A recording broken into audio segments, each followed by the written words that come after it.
दिनै सनाजुलि इउनियननि 28 तारिखनि माबा प्रग्राम लादों बेहाय राजा लामा होबथानाय बेहाय जोंनि बे दावराइबारि आफादा बे दिनै अन्थाइ देदों बे थांनो थाखाय बेहाय जोङो सुबुंगाटा दख'रा बर' फरायसालिनि माबायाव बेनाव थानाय इउनिट जोंनि सनाजुलि इउनिटआ गारि बायदिसिना लानायनि थाखाय फैसा थोआ बेहाय जोङो फैसा खांलायना थांगोन बेहाय जोङो राजा लामाखौ मोजाङै मोजां होबथाहैगोन जों महिला पार्टिया नैबे हिन्जाव माहारिफ्रा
दिनै बाक्सा जिल्ला सुबुंगाटा दख'रा दुलाराय बर' फरायसा आफादनि बेन्दोंनि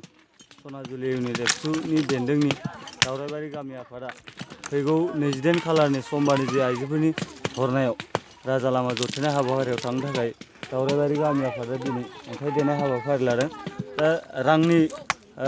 थोयैनि थाखाय रायजोफोरनिफ्राय